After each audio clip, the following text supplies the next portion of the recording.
Assalamualaikum warahmatullahi wabarakatuh. Keragaman budaya daerah istimewa Yogyakarta disusun guna memenuhi mata kuliah pembelajaran IPS, dosen pengampu Vera Yuli Erviana Magister Pendidikan.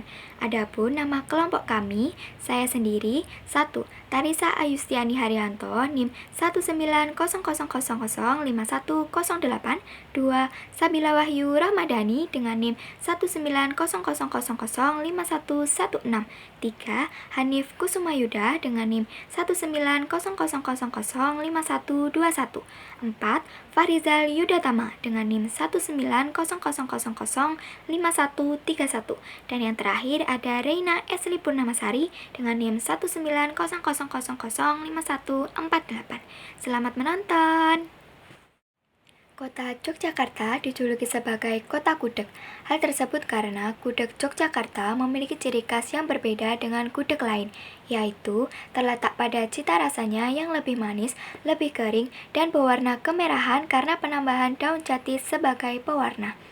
Sejarah gudeg di Yogyakarta dimulai bersamaan dengan dibangunnya Kerajaan Mataram Islam di Alas Mentau yang ada di daerah Kota Gede pada sekitar tahun 1500-an. Gudeg sejatinya bukan berasal dari kerajaan, tetapi berasal dari masyarakat. Dikarenakan proses memasaknya yang lama, pada abad 19 belum banyak yang berjualan gudeg. Gudeg mulai populer dan banyak diperdagangkan pada tahun 1940-an pada saat Presiden Soekarno membangun Universitas Gadjah Mada hingga sekarang. Gudeg terbuat dari nangka muda yang dalam bahasa Jawa disebut dengan gori. Direbus selama beberapa jam dengan gula aren dan santan rempah-rempah tambahan termasuk bawang putih, bawang merah, kemiri, biji ketumbar, lengkuas, daun salam, dan daun jati yang memberikan warna coklat kemerahan kemasakan. Dengan berbagai campuran bumbu tersebut, gudeg menjadi terasa manis di lidah, memiliki rasa yang khas dan tentunya enak sesuai dengan selera masyarakat Jawa pada umumnya. Yangko adalah makanan dari adonan berbahan dasar tepung ketan yang dibalut tepung gula dengan rasa manis dan khas karena ada unsur gurihnya. Yangko memiliki rasa yang kental manis ini sesungguhnya merupakan makanan khas dari Kota Gede. Ya, Kota Gede adalah sebuah kawasan di kota Yogyakarta yang juga terkenal dengan kerajinan peraknya. Dahulu, Kota Gede adalah ibu kota Kerajaan Mataram Islam, sebuah kerajaan besar yang menjadi cikal bakal Kasunanan Surakarta dan Kesultanan Yogyakarta. Di kota inilah sejarah Yangko bermula, di mana dahulu kala makanan ini dikenal sebagai makanan raja-raja atau priai. Tidak semua rakyat biasa bisa menikmatinya, karena harus mengeluarkan uang yang cukup besar. Bahkan Yangko ini dipercaya juga sebagai makanan yang dibawa Pangeran Diponegoro saat bergerilya, karena Yangko dapat bertahan cukup lama dan tidak basi. Nama Yangko diyakini berasal dari kata Kiangko. Dalam pelafalan lidah orang Jawa, kata Kiangko diucapkan dengan singkat menjadi Yangko. Bakpia adalah kue berbentuk bulat pipih yang berisi campuran kacang hijau dengan gula. Kue ini sebenarnya tidak asli berasal dari Yogyakarta, melainkan berasal dari daratan Tiongkok. Di Tiongkok, kue ini bernama Tou Lupia, yang artinya adalah kue kacang hijau. Pada awal kemunculannya, bakpia tidak dijadikan makanan komersil, akan tetapi seiring dengan adanya salah satu masyarakat Tionghoa yang pada saat itu mengalami kesulitan ekonomi, kemudian ia lantas mengembangkan usaha bakpia, dan tibalah sejak saat itu mulai banyak juga para pengusaha bakpia patok lainnya yang mengikuti jejaknya. Bakpia yang awalnya identik dengan rasa kacang hijau, kini variasi rasanya sudah lebih beragam, seperti halnya kumbu hitam, coklat, keju, nanas, duren, coklat kacang, kurma, dan berbagai macam rasa lainnya.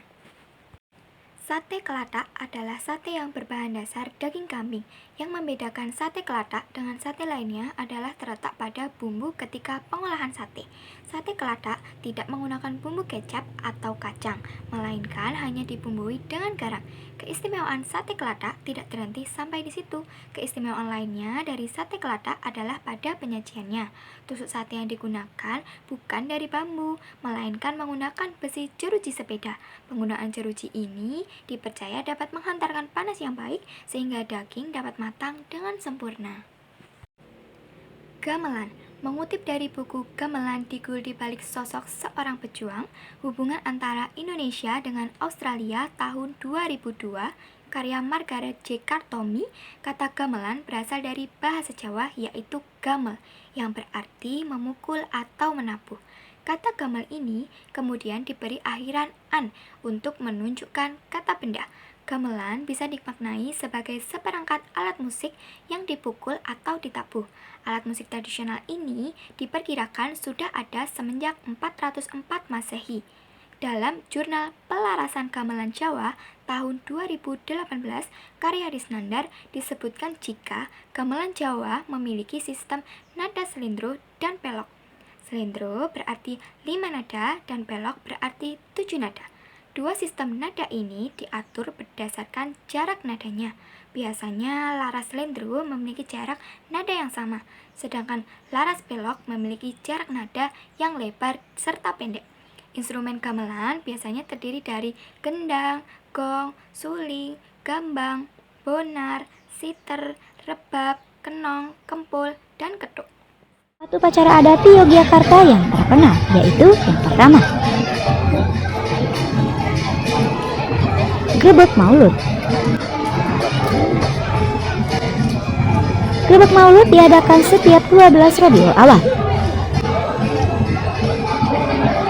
Acara ini ditandai dengan kirab gunungan yang terdiri dari beras ketan, sayur, lauk, dan buah-buahan. Yang kedua, sekaten. Upacara sekaten merupakan rangkaian dari upacara Grebeg Maulud. Tradisi adat yang satu ini merupakan upacara Keraton Jogja yang kental dengan nuansa religius. Yang ketiga, Labuhan Parangkusumo.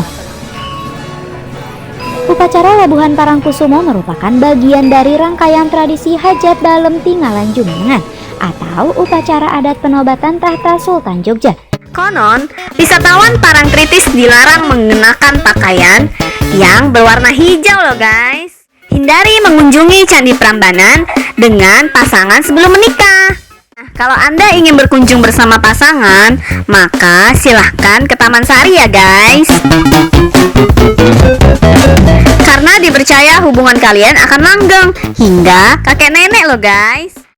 Tari tradisional daerah istimewa Yogyakarta. Yang pertama ada tari golek ayun-ayun. Golek ayun-ayun atau tari golek ayun-ayun adalah tari Jawa klasik gaya Yogyakarta.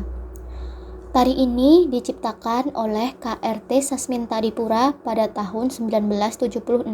Yang kedua ada tari Srimpi Renggowati.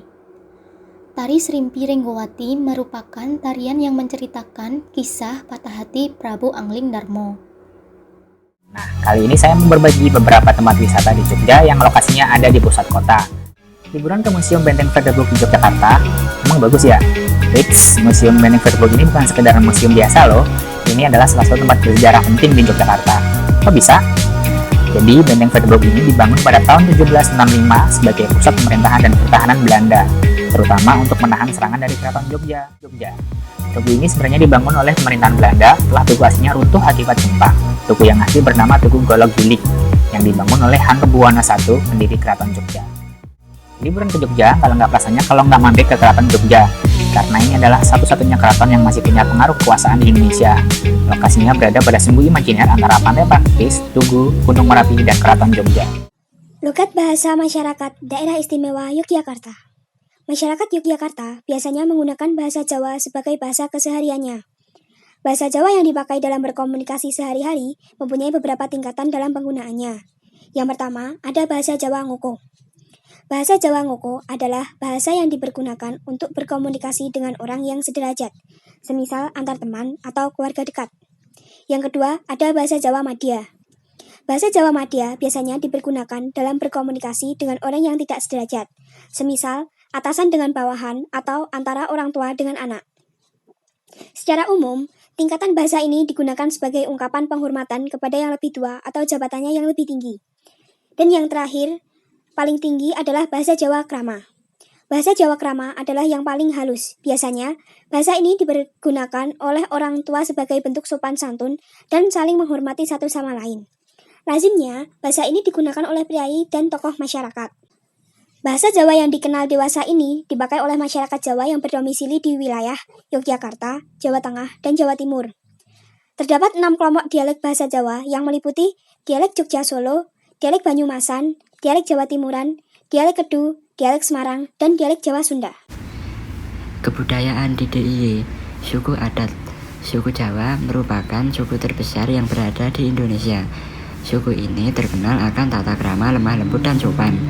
Kebesaran suku Jawa tak bisa dilepaskan dari sejarahnya yang panjang. Pakaian adat, surjan. Surjan merupakan pakaian adat Yogyakarta yang sering digunakan oleh laki-laki untuk upacara grebek di acara pernikahan. Motif surjan sangat beragam, namun yang paling sering digunakan adalah surjan yang bermotif garis-garis berwarna coklat dan hitam. Kebaya. Kebaya adalah pakaian halus tradisional yang dikenakan oleh wanita Indonesia.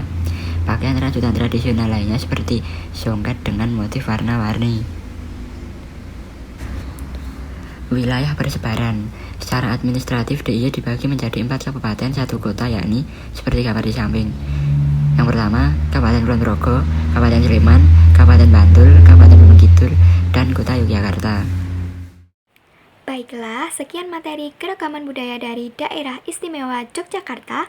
Kurang lebihnya mohon maaf. Sampai jumpa di video selanjutnya. Jangan lupa like, comment, subscribe, and share. Terima kasih. Wassalamualaikum warahmatullahi wabarakatuh.